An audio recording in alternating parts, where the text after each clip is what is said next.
ఈరోజు రాష్ట్రంలో జరుగుతున్నటువంటి పరిణామాలు, ఎన్నో బలిదానాలు, మరెంతో మంది త్యాగాలు, ఎటు చూసినా కూడా ప్రజలకి అనువంత న్యాయం చేయకుండా నడుపుతున్నటువంటి ప్రభుత్వాలు, వీటికన్నిటికీ కూడా కారకులు ఎవరు అని ఆలోచన చేస్తే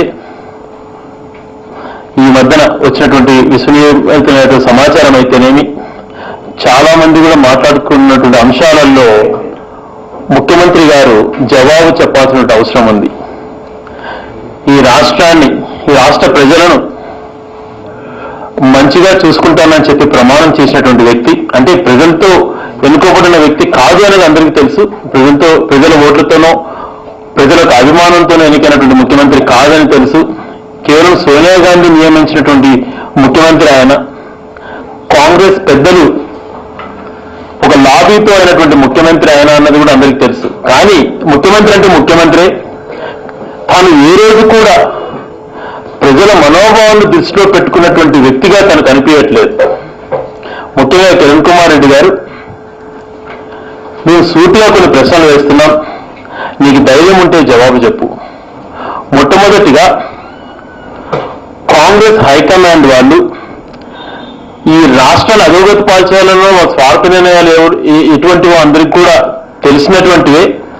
కానీ 2011లో శ్రీకృష్ణ కమిటీ రిపోర్ట్ వచ్చిన తర్వాత ముఖ్యమంత్రి గారిని పిలిపించి తెలంగాణతో సహా కొన్ని వెనుకబడిన జిల్లాలకు చేయాల్సినటువంటి అభివృద్ధి కార్యక్రమాలు, ప్యాకేజ్ గురించి చర్చించడం వాస్తవమా కాదా? చర్చించిన తర్వాత నీ నిర్ణయం ప్రకారము ఆ రకంగా చర్చించి రాష్ట్రాన్ని సమైక్యంగా ఉంచాలి అనే ప్రయత్నం చేసినట్టుగా కొంతమంది అంటున్నారు.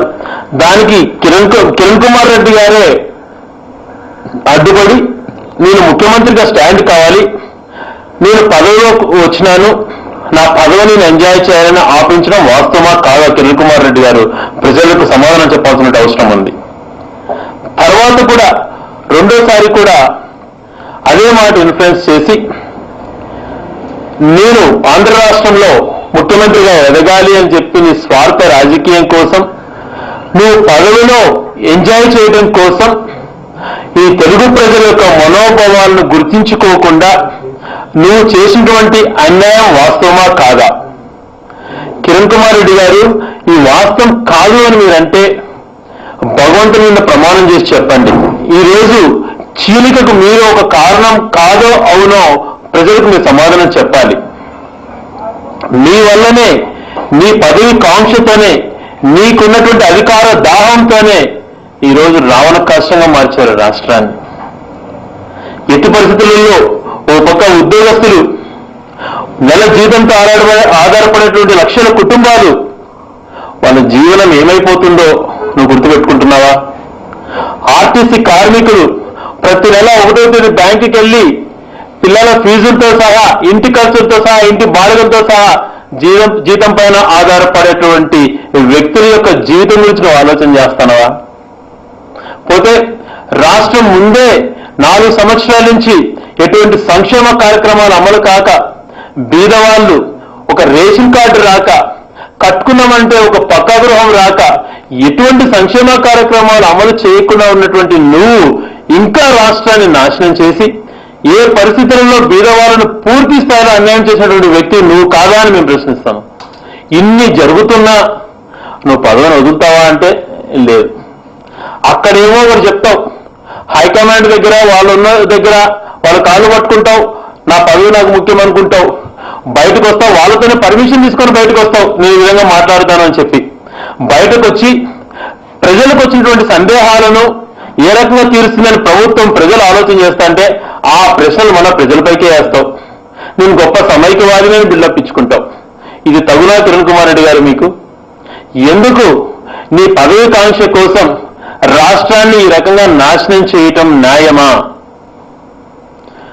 కొన్ని కోట్ల మంది ప్రజల మనోభావాలను నువ్వు గుర్తు పెట్టుకోకుండా, గుర్తించకుండా వాళ్ళల్లో మళ్ళీ ఆ రకమైనటువంటి సందేహాన్ని హైకమాండ్కి ఇచ్చి అప్పుడు ఉమ్మడి రాష్ట్రం అనౌన్స్మెంట్కు నువ్వు అడ్డుపడినట్టుగా, తర్వాత ఇప్పుడు నువ్వు సమైక్యవాదిగా గుర్తింపు పొందడానికో లేకపోతే లబ్ధి చేకూరడానికో ఒక ముగ్గురులను ఎంకరేజ్ చేసుకుంటూ వాళ్ళతో ప్రెస్ మీట్స్ ఇప్పిస్తూ గొప్ప సమైక్యవాదిగా నిన్ను ఊహించుకుంటున్నావు.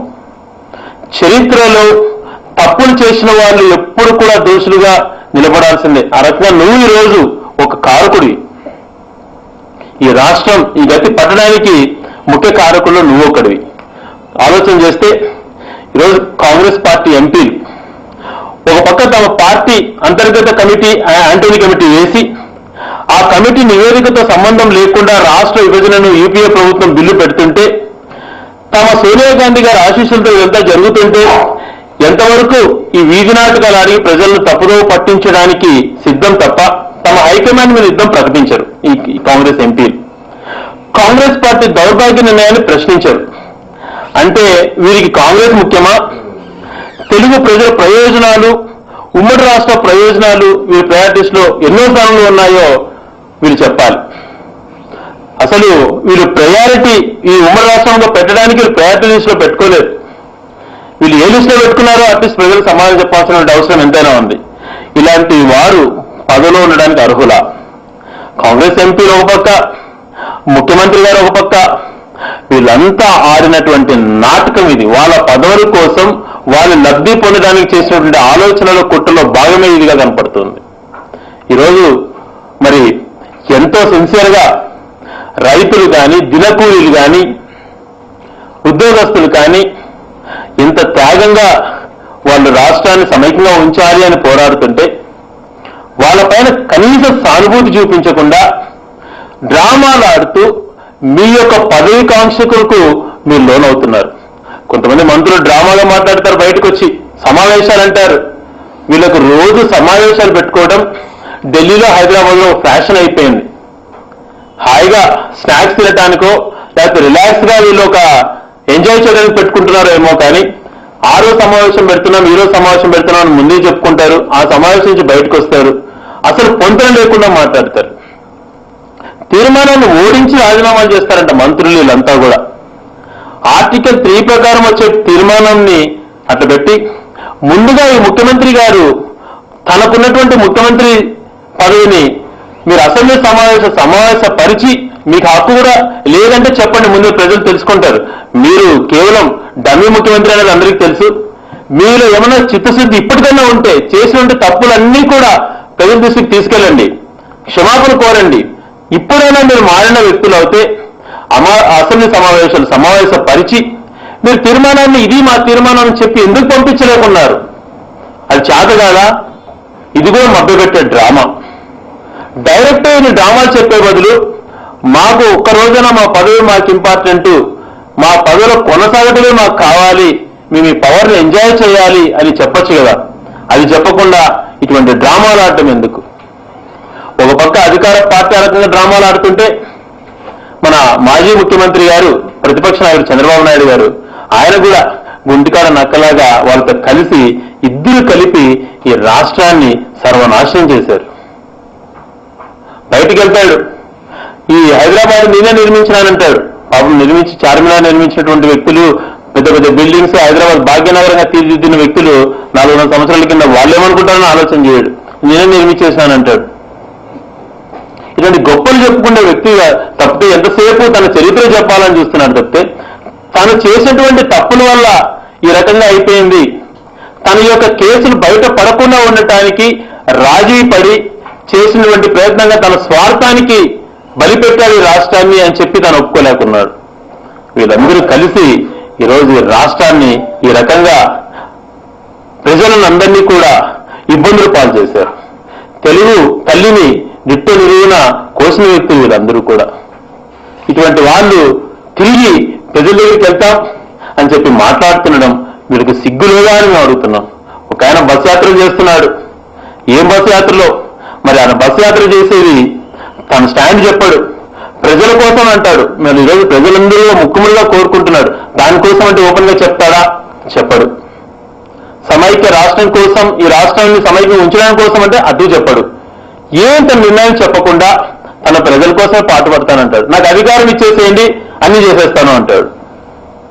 అధికార కాంక్షతో చేస్తున్నాడా, తన స్టాండ్ చెప్పకుండా ప్రజలను మభ్యపెట్టడానికి ఉద్యమాన్ని నీరుగార్చడానికి ప్రయత్నం చేస్తున్నాడు అన్నది కూడా ఆయన సమాధానం చెప్పాల్సిన అవసరం ఉంది.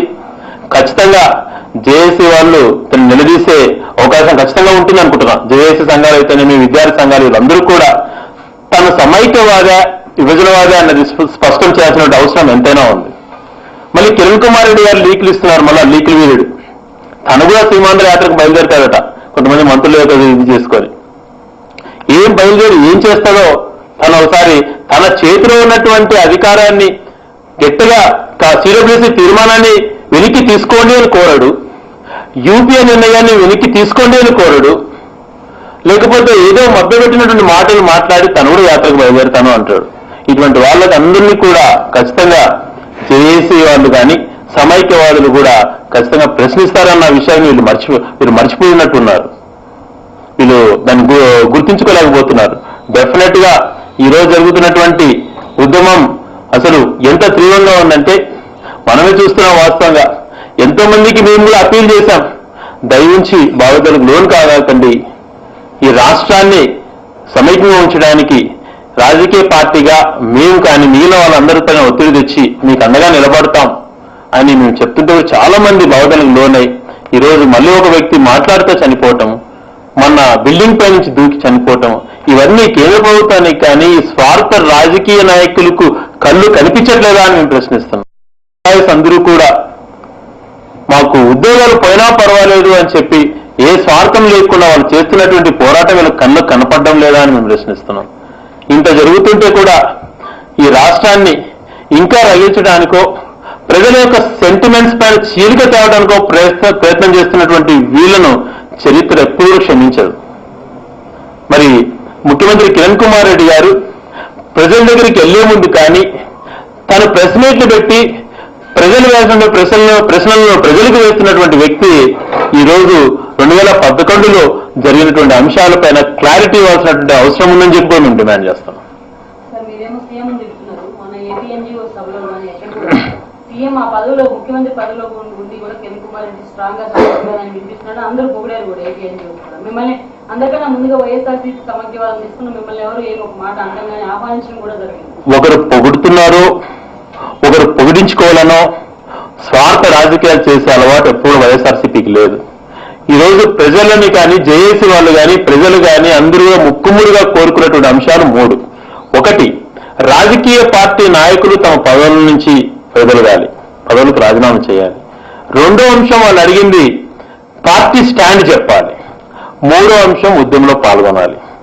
ఈ మూడిట్లలో ఏది కూడా వదలకుండా మేము ప్రజల తరపున ప్రజల యొక్క సెంటిమెంట్స్ అర్థం చేసుకొని ప్రజల కోసం ముందుకొచ్చాం. వాళ్ళు కోరినటువంటి 3 గంటల్లో మేము ముందుకొచ్చాం. కానీ వీటిలలో ఒక్కటన్నా మిగతాలు పాటిస్తున్నారా, మరి పొగుడుతున్నారా అంటున్నారు. ఆ అంశం నేను కూడా గమనించలేదు. మరి ఒకవేళ మీ ద్వారా వాళ్ళు ప్రశ్నిస్తున్నాను, ఏ రకంగా వీళ్ళు పొగడాల్సిన అవసరం ఉంది? ఈరోజు ప్రజల సెంటిమెంట్స్ ని గాయపరిచినటువంటి వీళ్ళు విభజన కారకులైనటువంటి వీళ్ళను పొగటం వల్ల వచ్చేటువంటి మన ప్రజల యొక్క సెంటిమెంట్ ని అవమానించినట్టుగా నేనైతే భావిస్తాను. రాజీనామా చేశారు, దీక్షలు చేశారు, అందరికన్నా ముందున్నారు. అలాంటప్పుడు మొన్న అనంతపురంలో షర్మిల పాదయాత్ర కార్యక్రమం ఏపీఎన్జీ వస్తుంది, సిపిఎంని ఎంఐఎంని ఆహ్వానించారు, మీ పార్టీని ఆహ్వానించారు. మరి ఇది ఎలా తీసుకోవాలంటారు? ఎప్పుడు కూడా షర్మిల గారి బస్సు యాత్ర ఎంత దిగ్విజయంగా జరుగుతుందో మీరు డైరెక్ట్ ఒక మీటింగ్ పార్టిసిపేట్ అయితే మీకు తెలుస్తుంది. అనంతపురంలో ఒక దాన్ని కావలసికి కొంతమంది దాన్ని తప్పుదోవగా చూపించారు తప్పితే అక్కడ జరుగుతున్నటువంటి లక్ష్యఘోష అన్న దాంట్లో జరుగుతుంది. ట్రాఫిక్ అవకాశం లేదు, ముందు ప్లాన్లో లేదు అని చెప్పారు తప్పితే మీరు సమైక్యవాది కాదు. ఈరోజు ఎవరు కూడా అన్నటువంటి మాట జై సమైక్య ఆంధ్రప్రదేశ్ అని చెప్పి మా పోరాడుతున్నటువంటి పార్టీ మమ్మల్ని నిలదీస్తే అది రాజకీయం అవుతుందో ఇంకోటి అవుతుందో మీరే అర్థం చేసుకోగలరు.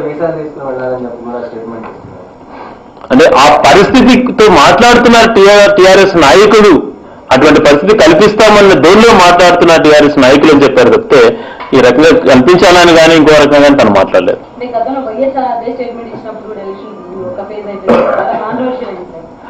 కాంట్రవర్షియల్ అంటే ప్రతి ఒక్క అంశాన్ని కూడా మనం ఆలోచన చేసుకోవాలి.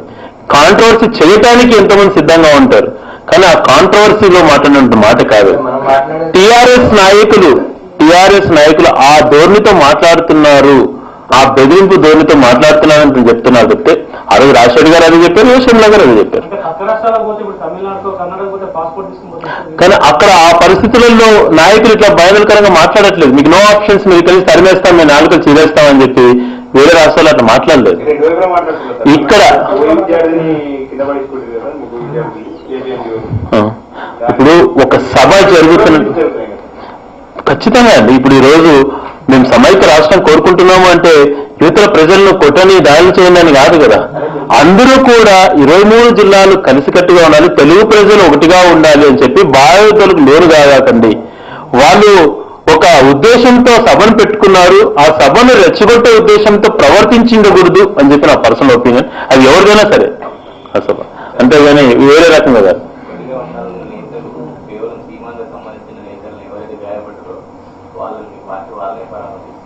అటువంటిది ఏం లేదండి. ఒక సామాన్య కుటుంబమైనటువంటి ఇన్కమ్ ట్యాక్స్ లో ఒక అటెండర్ గా పనిచేస్తున్నటువంటి వ్యక్తి చాలా ఎక్కువగా గాయపడటము, తనకు ప్లాస్టిక్ సర్జరీ జరగాల్సినటువంటి పరిస్థితి కల్పించడం బాధాకరమైనటువంటి అంశం. అంత దూరం నుంచి వచ్చినటువంటి వ్యక్తిని ఆ సానుభూతితో పరామర్శించడం తప్పితే ఈరోజు వాళ్ళు అదే రకంగా ఎవరికి జరిగినా కూడా, తప్పు ఎవరు చేసినా కూడా, తెలుగు ప్రజలకు ఎవరికి నష్టం జరిగినా కూడా అదే రకంగా మేము స్పందిస్తాం. ఖచ్చితంగా ఒక పోలీస్ కానిస్టేబుల్ గారు తన ఉద్యోగ ధర్మం చేయకుండా వాంటెడ్ గా అక్కడ చేయటము అనేది తప్పుగా కనిపిస్తుంది తప్పితే ఒకరిని అవమానించినట్టు కూడా ఎవరు కూడా ఈ రోజు ఈ రావణ కాష్టాన్ని కారకులైనటువంటి వాళ్ళు ముందే చెప్పాను కదా, ఇటువంటి పరిస్థితి క్రియేట్ చేసినటువంటి వ్యక్తులు తప్పులు పట్టాలి మనం.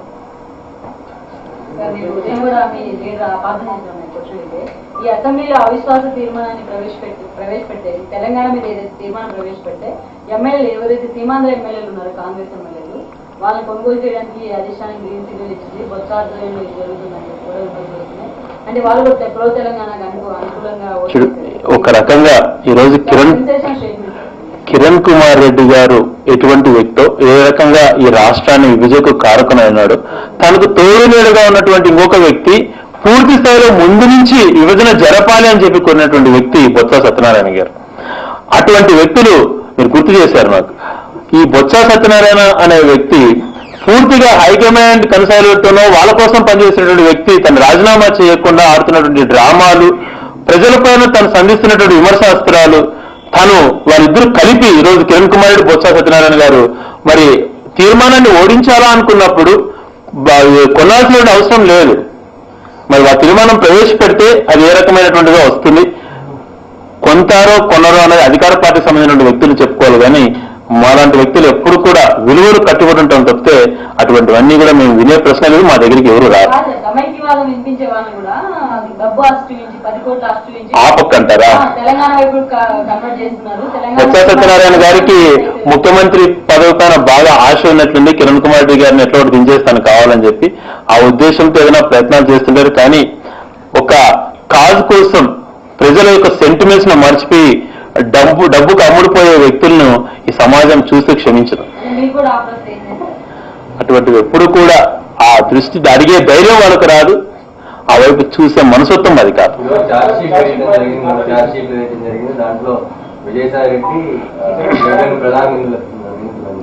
చూడండి, వీళ్ళంతా కూడా ఏ డైరెక్షన్స్ లో పోతారో లీగల్ టీం యొక్క థింగ్స్ ను ఇప్పుడే చూడడం జరిగింది. ఛార్జ్ షీట్ వేశారని చెప్పి దాన్ని ఏ రకంగా కౌంటర్ ఫైల్ చేయాలి ఇవన్నీ కూడా మా లీగల్ టీం చూస్తూ ఉంది. ఖచ్చితంగా ఆ లీగల్ టీం ఏ రకంగా చూస్తుందో అవన్నీ మీకు అప్డేట్ చేయడం జరుగుతుంది.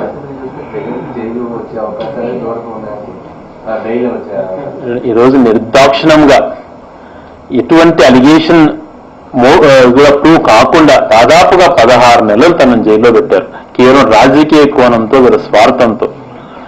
బెయిల్ అన్నది ప్రతి ఒక్కరికి హక్కు, అది రాకుండా ఆపారని చెప్పి అందరూ యొక్క మనోభావాలు.